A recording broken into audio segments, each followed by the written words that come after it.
The night I found out my job might die, and my heart might get dragged with it, my boss slid a single folder across a long, shiny table and smiled like it was a gift. It was 8 p.m. on a Friday. Marcus never called meetings this late to hand out bonuses. He did it when he wanted to thin the herd. "The firm is pivoting," he said in that smooth voice that sounded like expensive scotch. "We need a senior partner who can lead the next chapter." The manila folder stopped halfway between me and the empty chair to my right. My name was not on it. The client's was. "Rossi Vineyards and Estate," Marcus went on. "Legacy account, failing for 3 quarters. This is your final assessment, Liam." My chest tightened.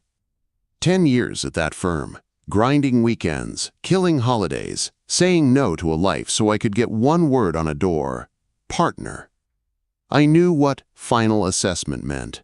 Win or be replaced. 1 senior partner slot, Marcus said. 2 candidates.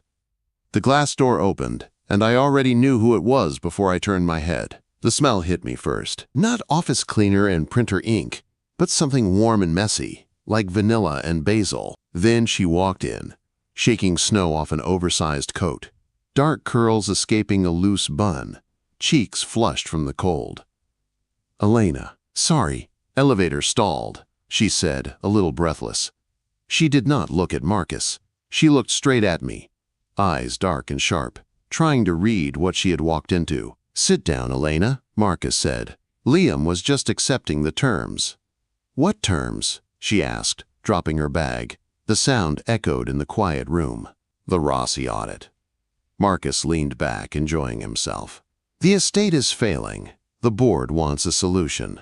Liam, your specialty is liquidation, brutal efficiency. Elena, you have been begging us to let you rebrand this place for months." He smiled like a cat.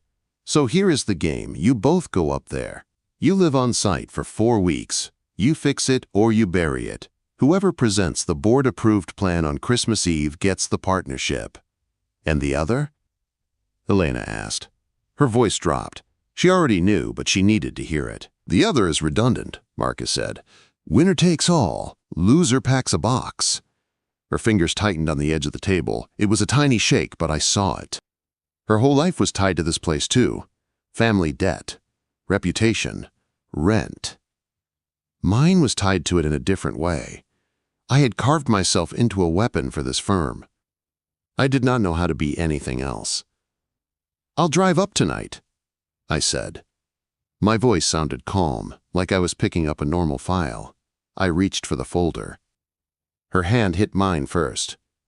Her skin was warm against my cold fingers, a shock that ran straight up my arm.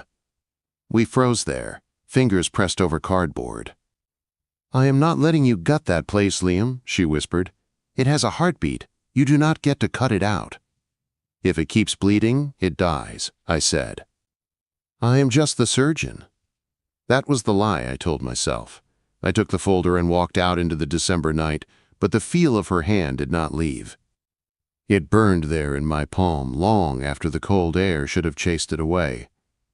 The drive to upstate New York was a slow slide from comfort into chaos. City lights faded into dark fields. Clean highway turned to patched country road. Snow went from light and polite to hard and blinding. By the time I reached the old iron gate, the world was just white and headlights. The Rossi estate looked like something from a postcard and a horror movie at the same time. Big Victorian house, wraparound porch, long gravel drive half buried in snow. In every glossy brochure, it probably looked romantic. In real life, it screamed money pit. A beat-up red Jeep was already parked near the front steps. Of course she got here first. I grabbed my duffel from the trunk and trudged to the front door. I expected a manager, maybe a caretaker. Instead, the door flew open, and a small older woman in a black dress stared me down like I was late for dinner and disrespecting her house. "You are the suit," she said. It was not a question. "Liam Joyful," I said, holding out my hand. "Consultant." She looked at my empty hand like it offended her. "The other one brought pastries. You brought nothing." "I brought a strategy to save your home," I said. She snorted and stepped aside. "We will see." Warmth hit me first, not just heat. The house smelled like old wood, beeswax, and something rich on the stove. Tomato sauce, garlic. It felt more alive than my whole apartment back in Chicago. "The other one is in the kitchen," the old woman said. "Too many opinions, too many hands. Go!" I followed the clatter of pans and found Elena arguing with a commercial refrigerator. "It is the compressor," I said, leaning on the doorframe. She jumped and spun around. There was a streak of flour on her cheekbone, her sleeves rolled to her elbows. For a second, she looked less like the polished brand strategist from the office, and more like she belonged here. "I know what it is," she said. "I was trying percussive maintenance." "You were kicking it," I said. "It was listening," she said, then waved the spatula at me. "You are late." "Blame the weather," I said. "Where are we staying?" Marcus said guest cottages. She let out a short, humorless laugh. "Yeah. Pipes burst 2 days ago. They are ice pools now." "So," I said slowly. "So," she pointed at the ceiling, "there are 4 bedrooms in the main house. Nona has 1. Staff has 2. That leaves the East Wing suite. Shared living room, shared bath. 2 bedrooms. Thin walls. I took the one with the view. You get the one over the stables. Try not to snore."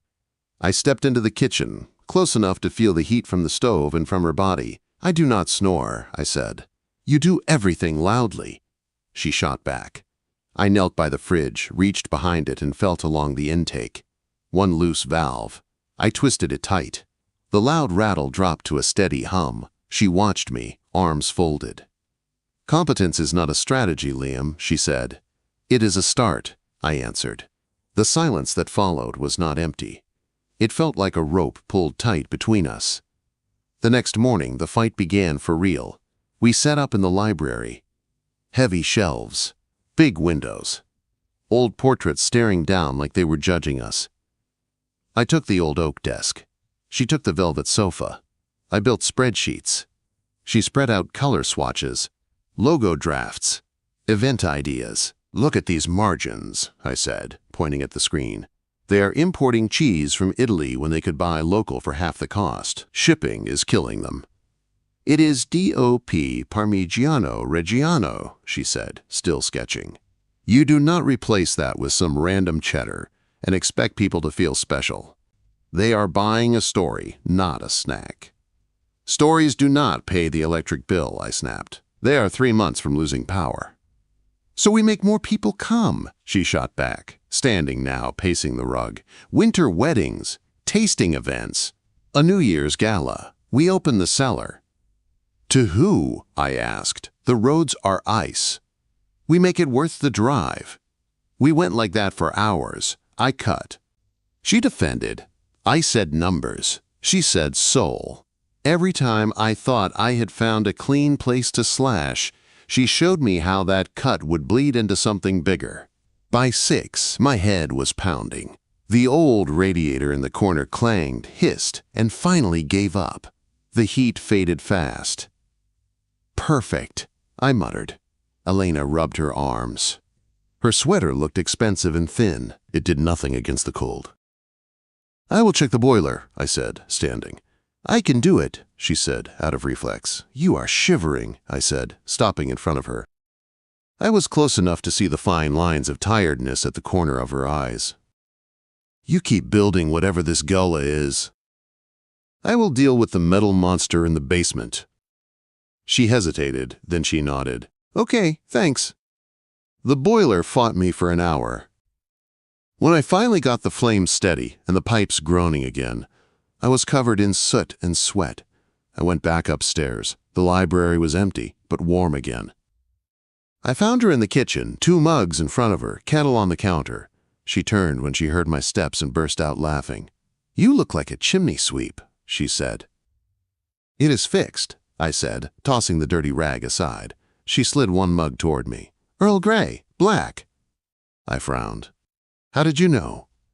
"You always order it in those long budget meetings," she said. Her voice was softer now. I noticed. Her words hit me in a strange place. For 2 years, I thought I was just watching her from across conference tables and hallways. I never stopped to think she might have been watching me too. "Thank you," I said. "Do not get used to it," she said, but the bite was gone. I just need you alive to sign off on my marketing spend." "Not happening," I said, but I took a sip. It was hot and sharp and a little sweet from the way she had made it. It tasted like a very small truce in a house built for war. The next morning proved one thing fast. A cup of tea in a fixed boiler did not turn enemies into friends. It just made it harder to hate her. I woke up to the smell of coffee and the sound of humming. For a second, I forgot where I was. Then the old radiator hissed, the floorboard creaked, and the memory of Marcus's winner-takes-all speech slammed back into my chest. I pulled on a shirt and stepped into the shared living room. Elena was on the sofa in leggings and an oversized sweatshirt, hair piled on top of her head, laptop open, papers everywhere.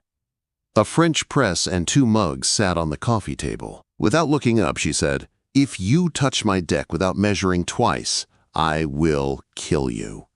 "I live here now," I said. "You can't threaten your roommate before breakfast." She glanced up, eyes sweeping over my wrinkled t-shirt and sleep-messy hair. For a second, something soft flickered over her face. Then she blinked it away. "You snore," she said. "I do not." "You do," she insisted. "You also talk in your sleep." My stomach dropped. What did I say? She smirked. "Numbers. You dreamed about numbers, Liam. Relax." I should have. But the idea that she had lain awake hearing me breathe did something strange to my chest. She poured coffee, handed me a mug like it was a peace offering and a weapon at the same time. "We have 4 weeks," she said. "We cannot spend them arguing over every line item." "We can," I said, taking a sip. "That's kind of my thing." She rolled her eyes. "Fine. Day plan. You walk the books with Nona, see where the money leaks. I'll walk the property with the staff, see where the magic leaks. We meet in the library at 3 and fight then." Quote. She was bossy, organized, surprisingly precise. It should have annoyed me. Instead, it made my mouth curve. "Deal," I said. The morning blurred into numbers. In a small office off the kitchen, I sat with Nona and a stack of ledgers that looked older than me. "You buy imported truffle oil," I said, scanning a page. "A lot of it." "Our guests like luxury," she said. "Your guests like paying their bills," I muttered. She whacked my arm with a wooden spoon. "You say that to people, they do not come back. This house has history, second chances, romance. You cannot put romance in a spreadsheet, boy." "I can try," I said. She sniffed. "You are like your father." I looked up, startled. "You don't know my father." "No," she said, "but you look like a man who believes if he just works harder, no one will leave." The words hit too close. I dropped my eyes back to the numbers, afraid she'd see more than I wanted to show. By the time I escaped, my head hurt. At 3, I walked into the library with a list of cuts that could keep the place breathing. Elena was already there, pinning photos on a board, candlelit tables, strings of lights in the vines. Happy couples. "This is not a wedding venue," I said. "It will be," she answered. "Winter solstice gala, tasting flights, live music. People come for an experience, not just a bottle." "Experiences cost money," I said, dropping into the chair. "So we make them pay for them," she shot back. "Tiered events. VIP tastings with Nona's recipes. Branded wine club. Limited reserve releases. You want numbers?" She held up a spreadsheet. "I have numbers." I took it. Her projections were careful, not wild. She had used real data, real ticket prices from similar estates. She was not just dreaming. She was building. I hated how much sense it made. "You cut your own design fee," I said quietly. "Of course," she answered. "If I don't believe in this enough to take a hit, why should they?" My throat felt tight. "You can't keep everyone," I said. "We have to cut somewhere." Quote. She walked around the table until she was standing right next to me, close enough that I could feel the warmth from her body. "Show me," she said. We went line by line. I pointed to a position. She told me the person's name, face, and story. Old Giuseppe the gardener. Carla, who ran the tasting room and knew every regular by name. Miguel, who played guitar on Fridays and refused to take tips from anyone under 21. Every time I tried to slash, she reminded me what I was taking. By the time we were done, my perfect clean list of cuts was a messy compromise. We saved the gardener, trimmed outside marketing instead. We reduced hours without firing people. We axed useless vendors and kept the ones that actually cared. "You are soft," she said, but there was no bite to it. "You are manipulative," I replied. She smiled. "We're good at our jobs." The rhythm settled in. Mornings apart, afternoons in the library, nights quietly pretending the thin door between our rooms was thicker than it was. Some nights we argued loud enough for the whole house to hear. Other nights the only sound was her humming behind the wall and the quiet scratch of my pen. On Tuesday, I found her asleep on the velvet sofa, face pressed into her arm, blueprints scattered on the floor. Her laptop balanced on her hip, screen still glowing. I should have woken her. Instead, I eased the laptop away, saved the open file, and closed it. A mock-up of the Solstice Gala glowed in my mind. Candles, ivy, music. I pulled a blanket over her. My fingers brushed the side of her neck. Her skin was warm, soft. She sighed, turning her face into the cushion. "Liam?" she murmured, barely a sound. I froze. For a moment, I let myself look at her without the armor on. No sharp comments, no presentations, no competition. Just a woman who was working herself half to death for a place that did not deserve to be destroyed. I stepped back fast and went to my room. I did not sleep much. Every time I closed my eyes, I saw her curled up under that blanket. On Friday, the blizzard hit. By noon, the sky was gone. Just white. Snow slammed against the windows, howling around the corners of the house. The power flickered twice, then cut out completely. The generator roared to life, but the internet died with the lines. No emails, no Marcus, no outside world. For the first time in years, my phone was a useless piece of glass. I found Elena in the kitchen. The room was warm and bright, candles lit, stove blazing. She had dragged ingredients out of the pantry and a bottle of red from the cellar.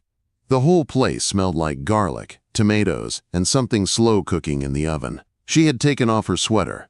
She wore a plain white tank top and a black skirt, bare arms glowing in the heat, hair half down now, curls tumbling around her shoulders. "You planning to feed the entire staff?"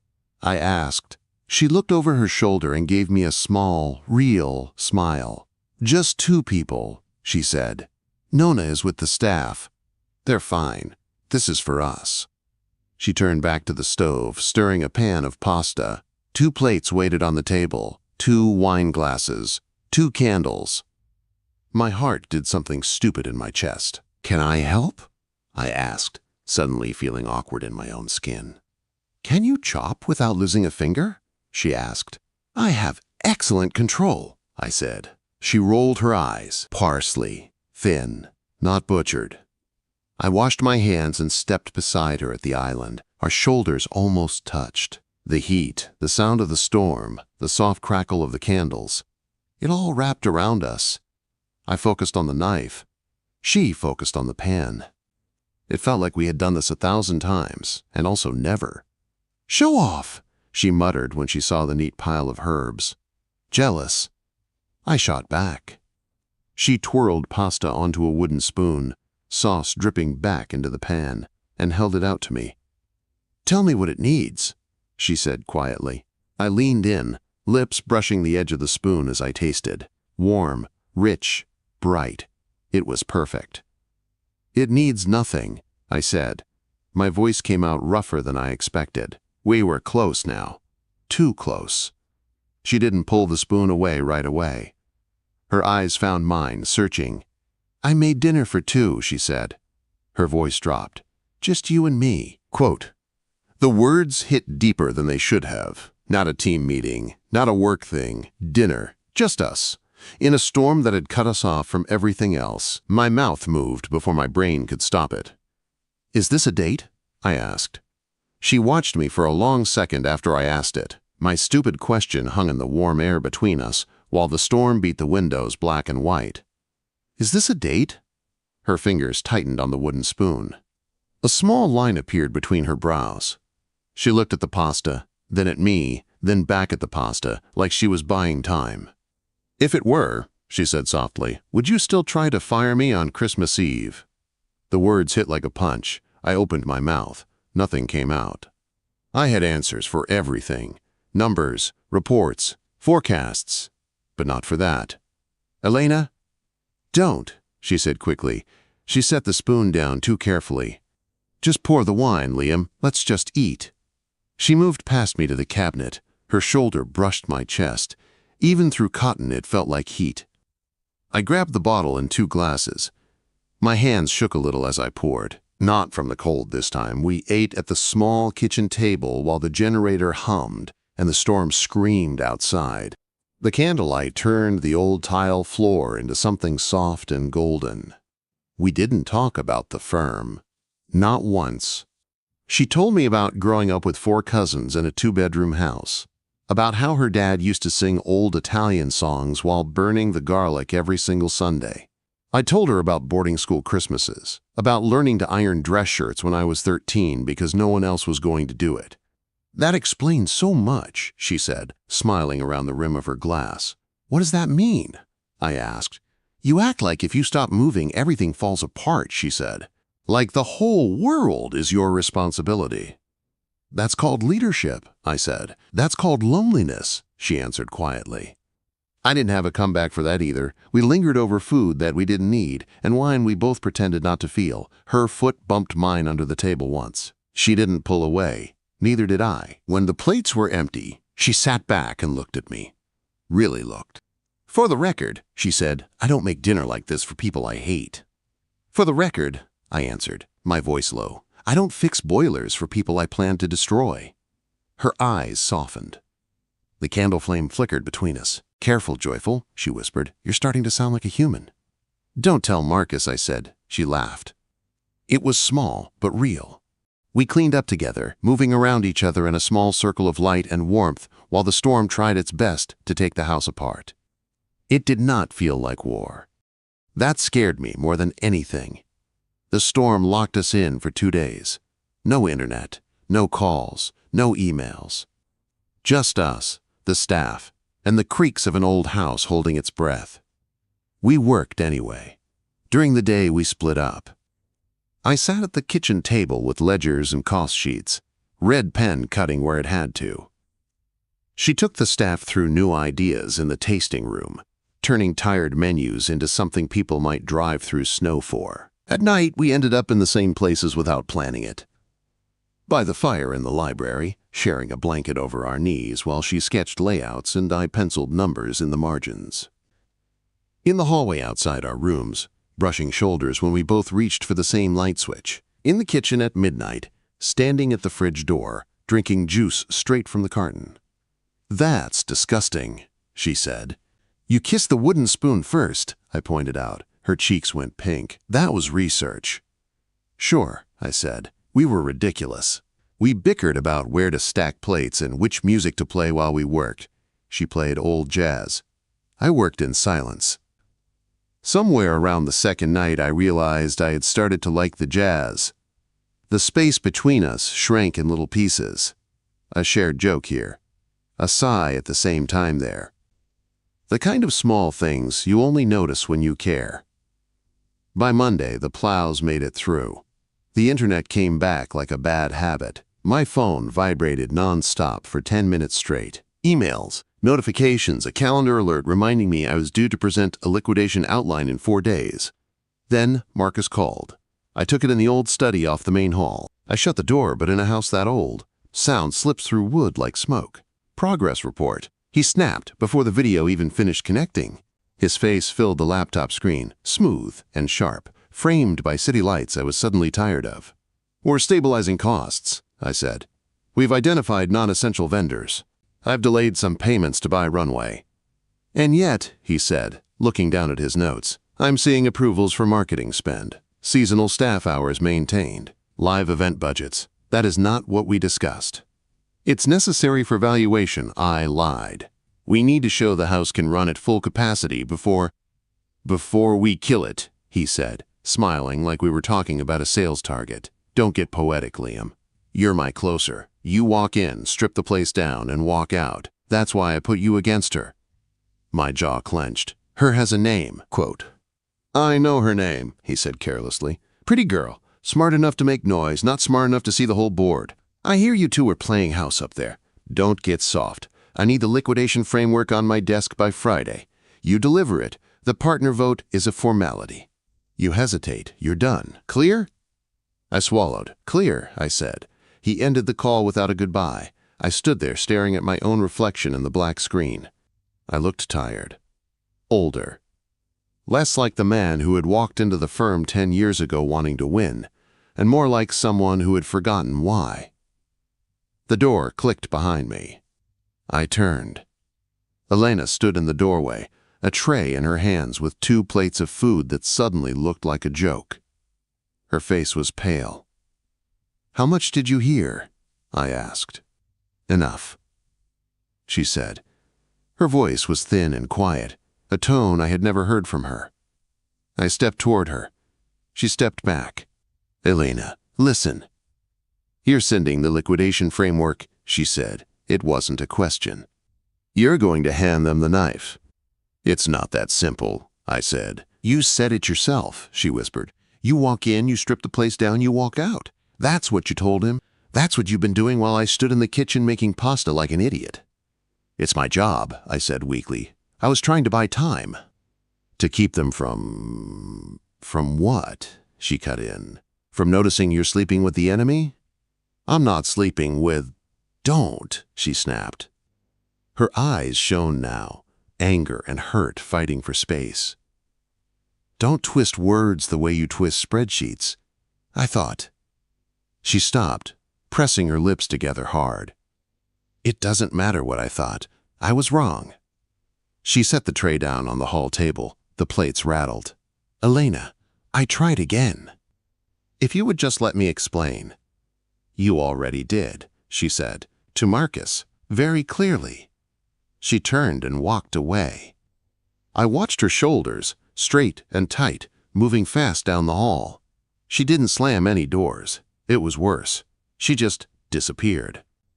That night she moved her things to the guest cottage. The pipes were fixed, the walls cold. She went anyway. For 3 days we became strangers who worked on separate sides of the same problem. She sent me updated event numbers by email. I signed off with comments in the margins. We spoke through files, not words. The house felt wrong without her humming in the next room. On the 3rd night, I couldn't stand the silence anymore. I went to the library with a flashlight and the old estate boxes, telling myself I was just looking for tax write-off history. In truth, I was looking for something I could use. Anything that would give me a way out of the trap Marcus had built around us. At the bottom of a box marked 2020, under dusty folders and a brittle rubber band, I found it. A red file. Rossi. Thorn. My stomach flipped. I opened it. Inside were letters and emails, printed and stapled. Marcus's signature at the bottom. Omnicorp letterhead at the top of others. Dates matching years when the estate had mysteriously struggled. Projected land values. Condo mock-ups. Language about unlocking estate potential and removing operational obstacles. Quote, one line stood out in black and white. Once the vineyard posts 3 consecutive loss years, the trust clause lifts. We can proceed with acquisition. My hand tightened on the page. Marcus hadn't sent me here to save anything. He hadn't sent Elena here to dream. He had sent both of us up here to fail loud enough that he could bulldoze the vines and pour concrete.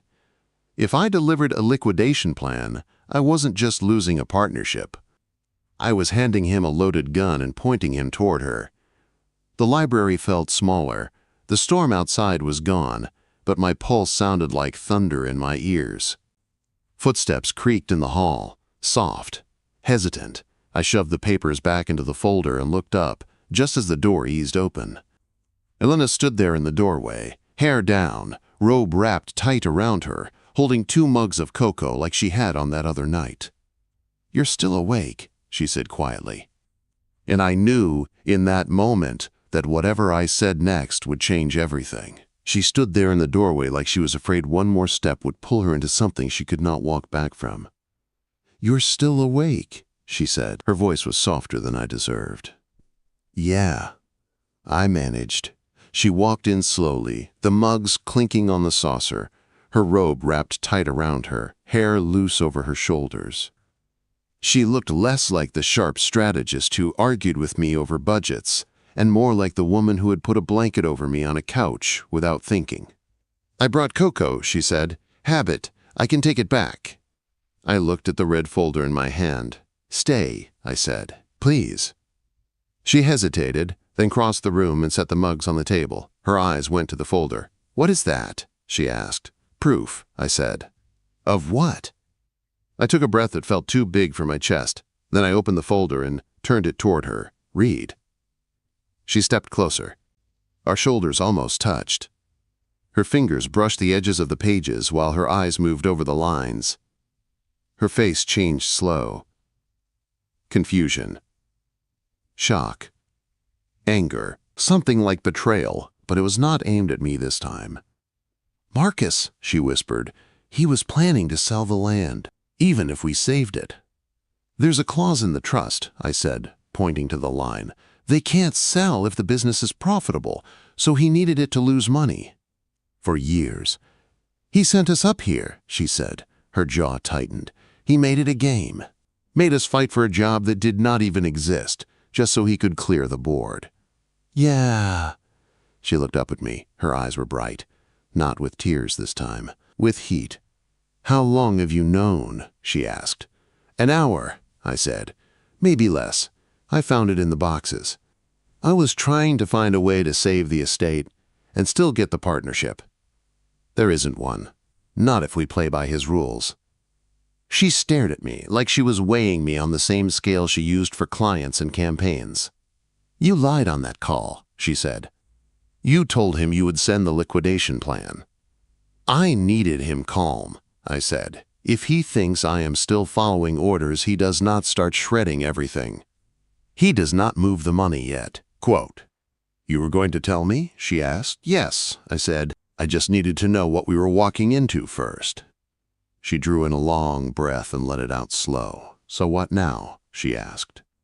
"Because if we present my plan, he kills it. If you present the liquidation, he kills the vineyard. Either way, he wins." I shook my head. "Not if the board sees this," I said, tapping the letters. "Not if the Rossi family sees it. Not if we show them he has been working with a developer behind their backs." "We both get fired," she said quietly. "Probably," I said. Her eyes searched my face. "You worked 10 years for that partnership," she said. "You would throw it all away for them? For this place?" "For you," I said before I could stop myself. The room went still. She blinked. "Liam," she whispered. "You walked in here with cocoa and hope," I said, my voice low and rough. "I walked in here with a knife and told myself it was just business. I am not going to stand beside Marcus while he burns your work to the ground and calls it a win." Quote, she stepped close enough that I could feel the warmth of her body through cotton and flannel. "Last time you shut me out," she said. "You made a call and let me hear only the worst part. If we do this, we do it together. No more secrets." "Together?" I said. I meant it. She nodded once. Then she did something that almost dropped me to my knees. She reached up, slid her hand behind my neck, and pulled my forehead down to hers. "If we lose," she said, her breath warm on my skin, "I do not want to lose you too." "You will not," I said. "You can't promise that." "I can try," I said. "And I can tell the truth in that room." She studied me for a beat, then gave the smallest, surest nod. "Okay," she whispered. "Let's blow him up." I laughed once, shaky, from somewhere deep. She kissed me. Slow this time, less storm, more choice. My hand slid to her waist, careful, steady. For one long moment, there was no firm, no board, no letters. Just the woman who had cooked me dinner for two while the world iced over outside. When we pulled apart, she pressed a mug of cocoa into my hand. "Drink," she said. "You are going to need it." Christmas Eve. Back in Chicago, the conference room looked just like it always did. Glass walls, city lights. Men and women in dark suits and expensive watches. It had never felt smaller. Elena sat at one end of the long table, black suit, hair pinned up, notes in front of her. She did not look at me. But her foot, hidden under the table, tapped once against my shoe. I tapped back. Marcus took the head of the table like a king. "Let us begin," he said. "Elena, your turn to entertain us." She stood. Her voice did not shake. She walked the board through her plan. Winter events, rebrand, new distribution deals. Line by line, she showed them how Rossi Vineyards could move from bleeding out to profitable again. It was smart, lean, strong. When she finished, there was a quiet in the room that sounded like respect. "Thank you," the chairman said. "Impressive work." Marcus clapped his hands once, slow. "Very pretty," he said, "and very risky. Liam, give us the reality." Every eye turned to me. I stood. The weight of 10 years and one old vineyard settled on my shoulders at the same time. "The reality," I said, "is that the Rossi estate is viable." Marcus's smile slipped. "Elena's plan works," I went on. 15% margin increase by second quarter. Staff retained. Brand strengthened. Long-term value protected.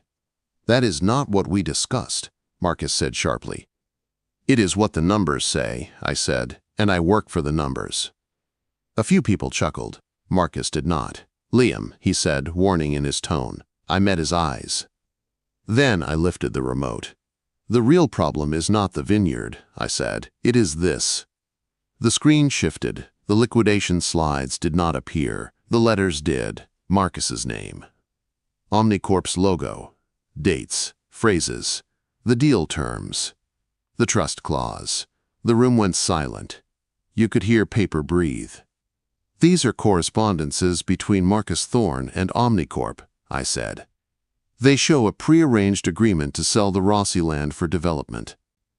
The only obstacle is the family trust. The trust lifts if the business fails. You sent us up there to make sure it did." The chairman's face went hard. "Marcus," he said, "is this true?"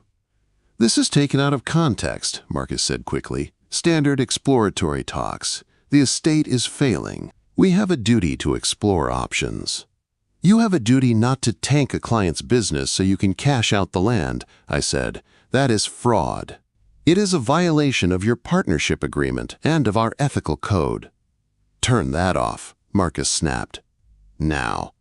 "I have already sent copies to the board and to the Rossi family trust," I said calmly. "You cannot shred this, Marcus. The storm hit late this year." He stared at me like he could set me on fire with his eyes. "You are throwing away your career for a vineyard and a romance," he hissed. "For my own integrity," I said. "The vineyard is just where I found it again." I turned to the board. "I resign," I said. "Effective immediately. I will testify to this if needed. I will give you a full report. But I will not be part of this any longer." The room erupted. Voices on top of voices. The chairman calling for order, Marcus protesting, legal counsel asking for copies. I did not look at them, I looked at her. Elena sat very still at the end of the table. Her eyes were wide and wet and bright, not with shock this time, with something else. I walked over to her side. "It was never a game," I said quietly. "Not with you." Her hand moved under the table. Her fingers brushed mine. "Go," she whispered, "before they drag you into another meeting." I squeezed her hand once and walked out of the room, out of the firm, out of the life I had built like a house with no windows. Christmas Day, my apartment was half in boxes. I was sitting on the floor with a roll of tape when the buzzer rang. I ignored it. It rang again. And again. "What?" I barked into the intercom. "Open the door, Joyful," her voice answered, "or I start shouting your business to the whole building." My heart slammed once. I hit the button. She came up the stairs in that oversized coat, hair damp from snow, a big plastic container in her arms. She stepped into my tiny living room like she had been there 100 times. "You are hard to find," she said. "I am unemployed," I said. "I was trying to hide." She set the container on the counter and turned to face me. "You torched your career yesterday," she said. "Are you okay?" "No," I said honestly, "but I can breathe." She nodded, like that was the answer she wanted. "Nona called me this morning," she said. "She heard everything." The trust lawyers called, too. They are pressing charges against Marcus. The board voted him out. They want to hire a new firm. Good, I said. You will be a hell of a partner over there. I said no, she replied. That threw me. What? I asked. I do not want to go back into a room where someone can pull the floor from under us again, she said. The Rossi family offered us something else. They want us to build a small advisory group just for them and a few other estates. Independent, clean, transparent. They want the girl who fought for their story and the guy who fixed the boiler and blew the whistle. Us, I said slowly, together. Yes, she said. She took a step closer. But I only said yes on one condition, quote, which is, quote, that you stop thinking of yourself as the guy who lost everything, she said, and start seeing the man who saved something that mattered. She lifted the lid on the container. Lasagna. Real. Heavy. Still warm. I made dinner, she said, for two. Just you and me. My chest hurt in the best way. Is this a date? I asked. She smiled, soft and certain and a little shy. It is a start, she said. If you want it. I want it, I said. No hesitation. She set the food down and stepped into me. Her hands slid up my chest to my neck. I bent my head. The first kiss in that little apartment tasted like tomato, basil, and every second chance I did not think people like me got. 6 months later, the vineyard glowed under a summer sky. The solstice gala was in full swing. Lights strung between old trees, laughter spilling across the lawn, glasses clinking, music sliding out of open doors. I stood near the edge of the terrace in a simple suit, tie loose, looking out over the vines that had almost become concrete. We are over capacity, I said. Stop counting heads and enjoy it, Elena answered, coming to stand beside me. She wore a deep green dress that moved with the wind. Her hair was down, her eyes were bright. She looked like she belonged to the land, and also like she could pick it up and move it if she wanted. We did it, she said softly. You did it, I said. I just kept the bills paid. She slid her hand into mine. You kept me standing when everything shook, she said. That is more than numbers. She turned to face me fully. The lights behind her made a halo in her hair. I have a new proposal for the board, she said.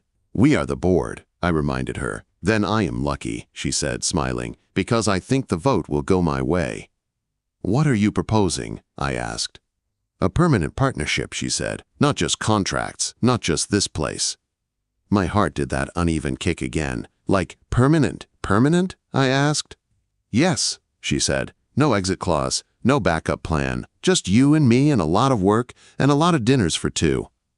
I looked at her, at the woman who had argued with me in conference rooms and cooked with me in storms and walked into my empty apartment with lasagna and a job offer wrapped around her heart. Is this a date? I asked, because I am who I am. She laughed, bright and full and free. No, Liam, she said, rising on her toes and looping her arms around my neck. It is a life. Then she kissed me in front of the vines and the lights and everyone. I kissed her back with both hands on her waist, steady and sure. For the first time, it did not feel like I was standing in a house waiting for the roof to fall. It felt like home.